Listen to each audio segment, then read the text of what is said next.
Capítulo 20. O Estreito de Torres. Durante a noite de 27 para 28 de dezembro, o Nautilus abandonou a região de Vanikoro a toda velocidade. Dirigindo-se para sudoeste, em 3 dias atravessou as 750 léguas que separam o arquipélago de Lapérouse da ponta sudeste da Papuásia. Em 1º de janeiro de 1868, logo cedo pela manhã, Conselho veio ter comigo na plataforma. Patrão, interpelou-me o bom rapaz, o senhor me permitiria desejar-lhe feliz ano novo?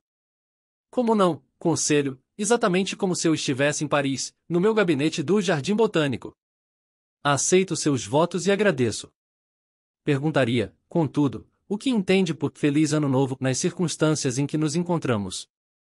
Será este o ano que trará o fim de nosso confinamento, ou verá prolongar-se esta insólita viagem? Juro, patrão, que não sei bem o que lhe dizer, respondeu o Conselho. De certo vemos coisas curiosas, e faz 2 meses que não temos tempo de nos entediar. A maravilha mais recente é sempre a mais espantosa e, mantendo-se tal progressão, não sei como isso terminará. Minha opinião é que nunca voltaremos a ter uma oportunidade como esta. Nunca, Conselho. Além disso, o Sr. Nemo, que justifica perfeitamente seu nome latino, não incomoda mais do que se não existisse. É como você diz, Conselho. Logo, com todo respeito ao patrão, penso que um feliz ano novo seria um ano que nos permitisse ver tudo. Ver tudo, Conselho? Talvez seja um exagero. Mas o que pensa Ned Land a respeito? Ned pensa exatamente o oposto de mim, respondeu o Conselho. É um espírito pragmático e um estômago intransigente. Não lhe basta observar os peixes e comê-los. A falta de vinho, pão e carne não convém a um digno saxão íntimo dos bifes e a quem o brandy ou o gin, consumidos com moderação, não assustam. Pois a mim, Conselho, não é esse lado que me aborrece, já que me adaptei perfeitamente ao regime de bordo.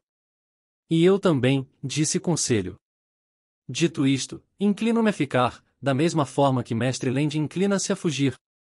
Sendo assim, se o ano que agora começa não for bom para mim, será bom para ele, e vice-versa. Logo, haverá sempre alguém satisfeito. Enfim, para concluir, desejo ao patrão que for do agrado do patrão. Obrigado, Conselho.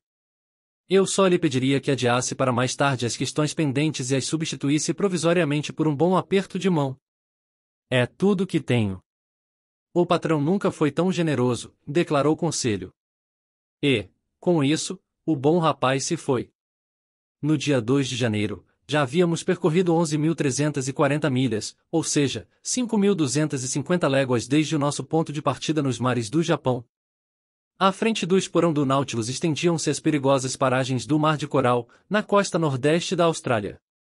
Nossa embarcação acompanhava, a uma distância de poucas milhas, a temível muralha contra a qual os navios de Cook quase sussobraram em 10 de junho de 1770. O navio onde o próprio Cook estava colidiu com um rochedo. Porém não afundou, e foi graças a essa circunstância que o pedaço de coral, arrancado com o impacto, permaneceu cravado no casco.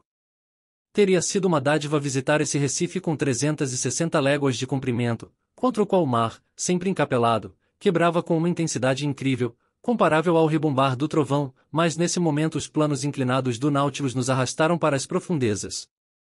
Sem nada poder ver das elevadas muralhas coralígenas, tive de me contentar com os diversos espécimes de peixes apanhados em nossas redes. Observei, entre outros, escombrídeos do tamanho de atuns, com as ilhargas azuladas e riscadas por faixas transversais que se apagam junto com a vida do animal. Esses peixes nos acompanhavam em cardumes e forneceram à nossa mesa uma carne delicadíssima. Recolhemos também um grande número de esparídeos, com meio decímetro de comprimento, cujo gosto lembrava o do dourado, e peixes voadores, verdadeiras andorinhas submarinas, que, nas noites escuras, riscam alternadamente ares e águas com sua fosforescência. Dentre os moluscos e zoófitos, descobri nas malhas da rede diversas espécies de alcionários, ouriços do mar, martelos, esporões, solários, cerites e alídeos. A flora era representada por belas algas flutuantes, laminárias e macrocistos, impregnados da mucilagem que brotava através de seus poros e entre os quais recolhia uma admirável nemastoma geleneroide, classificada entre as curiosidades naturais do Museu de Paris. 2 dias após atravessar o Mar de Coral, em 4 de janeiro, avistamos as costas da Papuásia. Nessa ocasião, o capitão Nemo limitou-se a me informar que sua intenção era alcançar o Oceano Índico pelo Estreito de Torres. Ned não escondeu a alegria ao observar que essa rota o aproximava dos mares europeus.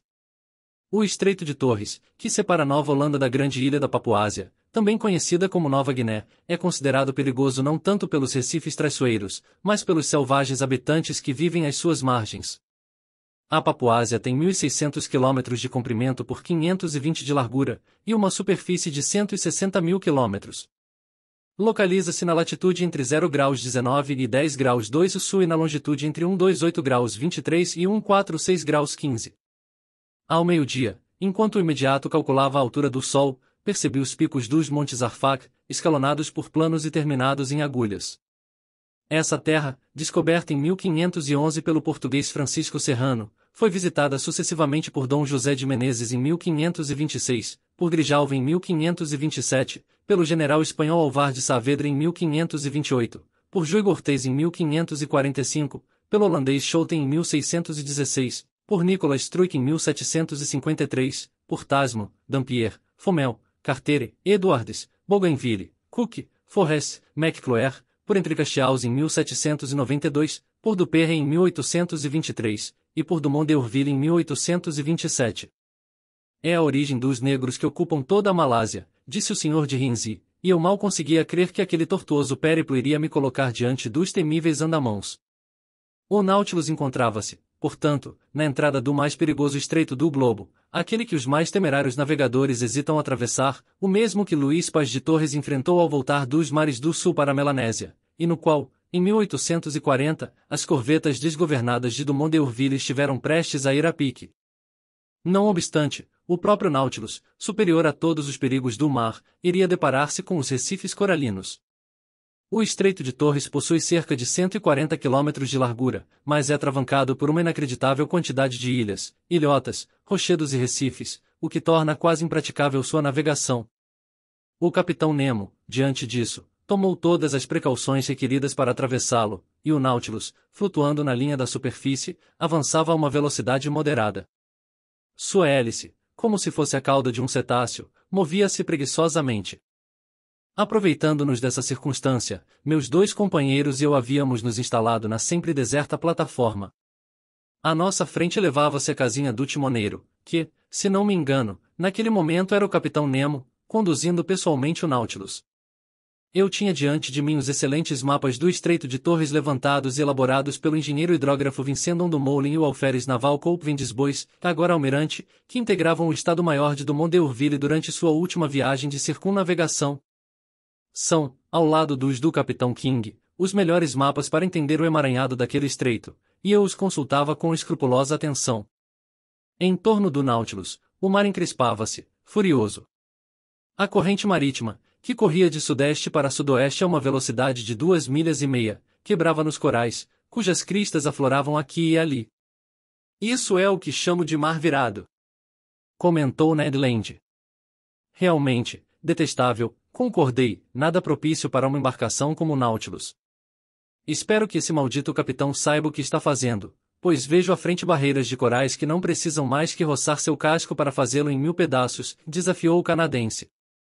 A situação era de fato perigosa, mas o Nautilus parecia esgueirar-se como que por encanto em meio aos furiosos abrolhos. Não seguia exatamente a rota da Astrolabe e da ZLA, fatal para Dumont d'Urville. Navegando mais ao norte, deixou para trás a ilha Murray e rumou para sudoeste, em direção à passagem de Cumberland. Por um momento pensei que fossemos colidir, porém, subindo para noroeste, ele embicou, através de uma grande quantidade de ilhas e ilhotas pouco conhecidas, na direção da ilha Tone e do canal Malvais.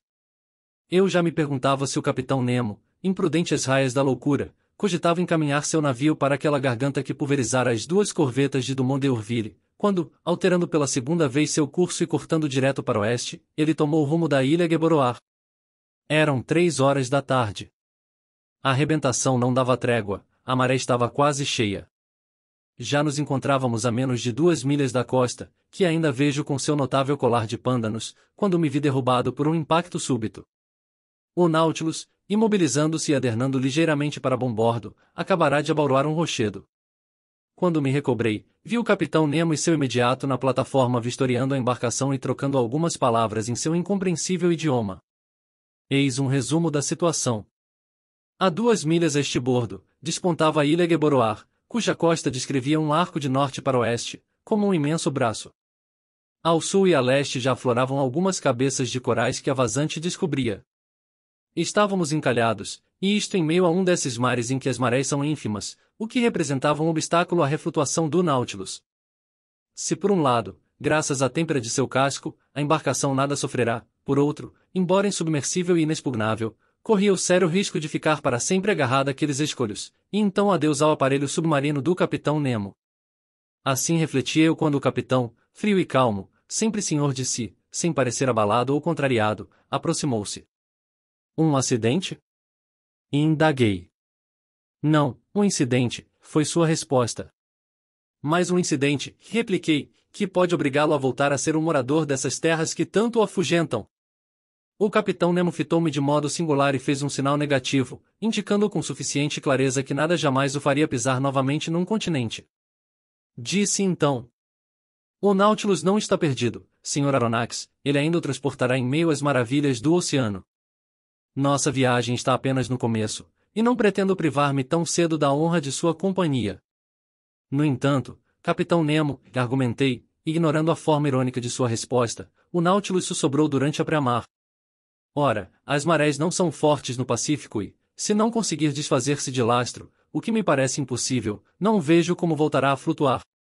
As marés não são fortes no Pacífico, tem razão, professor, respondeu o Capitão Nemo. Porém, no Estreito de Torres, ainda encontramos uma diferença de 1,5 metro entre o nível da pré-mar e da vazante. Hoje é dia 4 de janeiro, dentro de 5 dias teremos lua cheia. Ora, eu muito me admiraria se esse generoso satélite não levantasse suficientemente essas massas de água e não me prestasse um favor que desejo dever apenas a ele. Dito isto, o Capitão Nemo, seguido pelo imediato, desceu ao interior do Nautilus, que permanecia completamente imóvel, como se já estivesse preso pelo indestrutível cimento dos pólipos coralinos. E então, professor? Indagou-me Ned Land, que viera se inteirar da situação após a saída do capitão. Pois bem, amigo Ned, esperaremos tranquilamente a maré do dia 9, pois, ao que parece, a lua fará o obséquio de nos devolver ao mar. Isso é tudo? Sim. Quer dizer que esse capitão não vai lançar suas âncoras ao largo, engrenar seu motor e fazer tudo para se soltar? Para quê, se a maré é o suficiente? Respondeu o conselho. O canadense fitou o conselho e deu de ombros. Era o marinheiro que falava dentro dele. Professor, acredite em mim, esse pedaço de ferro jamais voltará a navegar, nem por cima nem por baixo dos mares. Seu destino é o ferro velho. Assim sendo, creio ser chegado o momento de abdicar da companhia do Capitão Nemo. Amigo Ned, respondi, ao contrário de você, ainda não perdi as esperanças no valente Nautilus, e dentro de 4 dias saberemos a que nos ater quanto às marés do Pacífico. Além do mais, a ideia da fuga poderia ser oportuna se estivéssemos próximos ao litoral da Inglaterra ou da Provença, mas na Papuásia a coisa muda de figura. De todo modo, se o Nautilus não emergir, o que eu veria como um trágico acontecimento, não faltarão oportunidades para chegarmos a tais extremos. Mas não podemos nem ao menos fazer um reconhecimento do terreno? Ned Land insistiu. Eis uma ilha. Nessa ilha, há árvores. Sob essas árvores, animais terrestres, donos de costeletas e rosbifes nos quais eu não me negaria a dar algumas dentadas. Nesse ponto o amigo Ned tem razão, opinou o conselho, e alinhou-me a seu lado. O patrão não poderia obter de seu amigo Capitão Nemo a gentileza de nos levar até a praia, nem que seja para não perdermos o hábito de pisar com o pé as partes sólidas de nosso planeta?